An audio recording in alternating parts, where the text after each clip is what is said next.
ಒಂದು ಮೊಬೈಲ್, ಒಂದು ಗೇಮ್, ಆದರೆ ಅದೇ ಇಂದು ಸಾವಿರ ಮಕ್ಕಳ ಭವಿಷ್ಯವನ್ನು ಹಾಳು ಮಾಡುತ್ತಿದೆ. ಮೊಬೈಲ್ ವ್ಯಸನದ ಭಯಾನಕ ಸತ್ಯವನ್ನು ಈ ವಿಡಿಯೋದಲ್ಲಿ ನೋಡೋಣ. ಮೊಬೈಲ್ ನಿನ್ನ ಕೈಯಲ್ಲಿರಲಿ, ನೀನು ಮೊಬೈಲ್ ಕೈಯಲ್ಲಿರಬೇಡ. ಯುವ ಶಕ್ತಿ ಜಾಗೃತವಾದರೆ ಭವಿಷ್ಯವೇ ಬದಲಾಗುತ್ತದೆ. ಸ್ಕ್ರೀನ್ ಬೆಳಕಿನಲ್ಲಿ ಕಣ್ಣು ಮಿಣಗಬಹುದು, ಆದರೆ ಭವಿಷ್ಯದ ಬೆಳಕು ಮಂದವಾಗಬಹುದು. ಕ್ಷಣದ ಆಟಕ್ಕಾಗಿ ಜೀವನದ ಗುರಿ ಕಳೆದುಕೊಳ್ಳಬೇಡಿ. ಹೌದು, ಈ ಮಾತು ಅಕ್ಷರಶಃ ಸತ್ಯ. ಏಕೆಂದರೆ ಇಂದಿನ ಯುಗವನ್ನು ತಂತ್ರಜ್ಞಾನದ ಯುಗ ಎಂದು ಕರೆಯಲಾಗುತ್ತದೆ.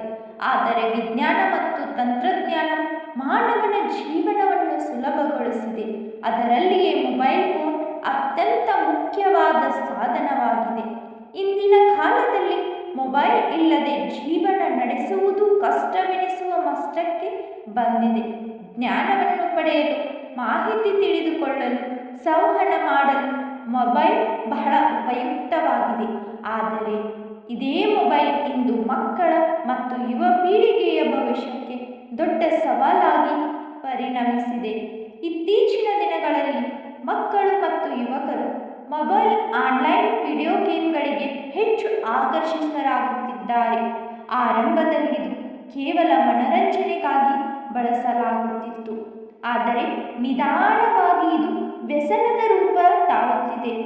ಒಂದು ಬಾರಿ ಆಟವನ್ನು ಆರಂಭಿಸಿದ ಮಕ್ಕಳು ಗಂಟೆಗಟ್ಟಲೆ ಕಾಲ ಅದರಲ್ಲಿ ತೊಡಗಿಸಿಕೊಂಡು ಬಿಡುತ್ತಿದ್ದಾರೆ. ಅವರಿಗೆ ಸಮಯದ ಅರಿವು ಇಲ್ಲದಂತಾಗುತ್ತಿದೆ. ಇದರಿಂದ ಅವರ ವಿದ್ಯಾಭ್ಯಾಸಕ್ಕೂ, ಆರೋಗ್ಯಕ್ಕೂ ಹಾಗೂ ಭವಿಷ್ಯಕ್ಕೂ ಹಾನಿಯಾಗುತ್ತಿದೆ. ಹಿಂದಿನ ಕಾಲದಲ್ಲಿ ಮಕ್ಕಳು ಶಾಲೆಯಿಂದ ಮನೆಗೆ ಬಂದ ನಂತರ ಹೊರಗೆ ಹೋಗಿ ಆಟವಾಡುತ್ತಿದ್ದರು. ಕಬಡ್ಡಿ, ಕ್ರಿಕೆಟ್, ಕುಸ್ತಿ, ಗಿಲ್ಲಿದಾಂಡು ಮುಂತಾದ ಆಟಗಳು ದೇಹಕ್ಕೆ ಶಕ್ತಿ ನೀಡುತ್ತಿದ್ದವು. ಸ್ನೇಹ, ಸಹಕಾರ, ಧೈರ್ಯ ಮತ್ತು ನಾಯಕತ್ವದ ಗುಣಗಳು ಮಕ್ಕಳಲ್ಲಿ ಬೆಳೆಯುತ್ತಿದ್ದವು.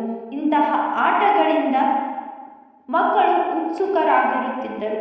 ಆದರೆ ಇಂದಿನ ಮಕ್ಕಳು ಮೈದಾನಕ್ಕೆ ಹೋಗುವುದಕ್ಕಿಂತ ಮೊಬೈಲ್ ಪರದೆಯ ಮುಂದೆ ಕುಳಿತುಕೊಳ್ಳುವುದನ್ನೇ ಹೆಚ್ಚು ಇಷ್ಟಪಡುತ್ತಿದ್ದಾರೆ. ಇದರಿಂದ ಅವರ ದೈಹಿಕ ಚಟುವಟಿಕೆ ಕಡಿಮೆಯಾಗುತ್ತಿದೆ ಮತ್ತು ಆರೋಗ್ಯ ಸಮಸ್ಯೆಗಳು ಹೆಚ್ಚಾಗುತ್ತಿವೆ. ಮೊಬೈಲ್ ಗೇಮ್ಗಳ ಮತ್ತೊಂದು ದೊಡ್ಡ ದುಷ್ಪರಿಣಾಮವೆಂದರೆ ಮನಸ್ಸಿನ ಮೇಲೆ ಬೀರುವ ಪರಿಣಾಮ. ಕೆಲವು ಗೇಮ್ಗಳು ಹಿಂಸೆ ಮತ್ತು ಹೋರಾಟದ ದೃಶ್ಯಗಳನ್ನು ಒಳಗೊಂಡಿರುತ್ತವೆ.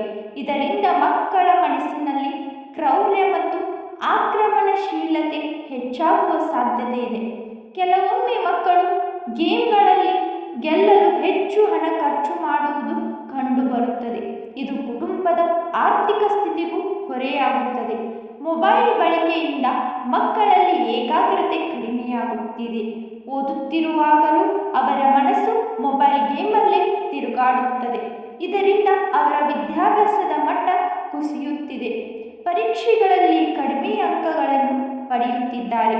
ಹೀಗೆ ನಿಧಾನವಾಗಿ ಅವರ ಭವಿಷ್ಯ ಅಸ್ಪಷ್ಟವಾಗುತ್ತದೆ.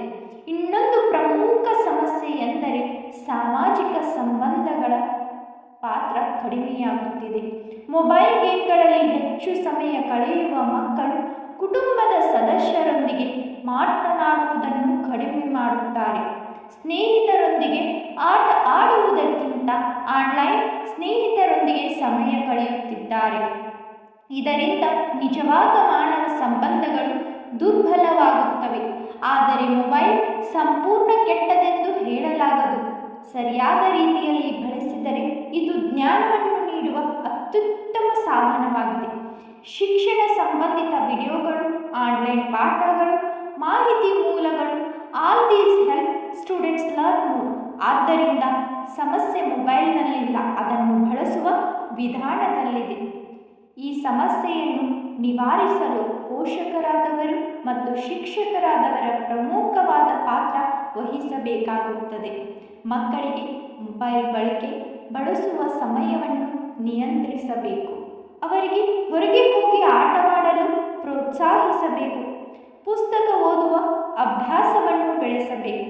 ಜೊತೆಗೆ ಮೊಬೈಲ್ ಸಕಾರಾತ್ಮಕ ಬಳಕೆಯನ್ನು ತಿಳಿಸಬೇಕು. ಯುವ ಪೀಳಿಗೆಯು ತಮ್ಮ ಭವಿಷ್ಯದ ಬಗ್ಗೆ ಜಾಗರೂಕರಾಗಬೇಕು. ಸಮಯವನ್ನು ವ್ಯರ್ಥ ಮಾಡದೆ ತಮ್ಮ ಗುರಿಗಳನ್ನು ಸಾಧಿಸಲು ಶ್ರಮಿಸಬೇಕು. ಜೀವನದಲ್ಲಿ ಯಶಸ್ಸು ಪಡೆಯಲು ಶ್ರಮ, ಶಿಸ್ತಿನ ಜೀವನ ಮತ್ತು ಒಳ್ಳೆಯ ಅಭ್ಯಾಸಗಳು ಅಗತ್ಯವೆಂಬುದನ್ನು ಅರಿತುಕೊಳ್ಳಬೇಕು. ಕೊನೆಯದಾಗಿ ಹೇಳಬೇಕಾದರೆ, ಮೊಬೈಲ್ ಒಂದು ಉತ್ತಮ ಸೇವಕ, ಆದರೆ ಕೆಟ್ಟ ಯಜಮಾನ. ನಾವು ಅದನ್ನು ನಿಯಂತ್ರಿಸಿದರೆ ಅದು ನಮಗೆ ಉಪಯೋಗವಾಗುತ್ತದೆ, ಇಲ್ಲವಾದರೆ ಅದು ನಮ್ಮ ಜೀವನವನ್ನು ನಿಯಂತ್ರಿಸುತ್ತದೆ. ಆದ್ದರಿಂದ ಮಕ್ಕಳು ಮತ್ತು ಯುವಕರು ಮೊಬೈಲ್ ಆನ್ಲೈನ್ ಗೇಮ್ಗಳನ್ನು ವ್ಯಸನದಿಂದ ದೂರವಿದ್ದು ತಮ್ಮ ಸಮಯವನ್ನು ವಿದ್ಯಾಭ್ಯಾಸ, ಕ್ರೀಡೆ ಮತ್ತು ಸೃಜನಾತ್ಮಕ ಚಟುವಟಿಕೆಗಳಿಗೆ ಬಳಸಬೇಕು. ಅಷ್ಟಾದರೆ ಮಾತ್ರ ನಮ್ಮ ಯುವ ಪೀಳಿಗೆ ಆರೋಗ್ಯಕರವಾಗಿಯೂ ಜ್ಞಾನಿಗಳಾಗಿಯೂ ಬೆಳೆಯುತ್ತದೆ ಮತ್ತು ದೇಶದ ಭವಿಷ್ಯವು ಉಜ್ವಲವಾಗುತ್ತದೆ.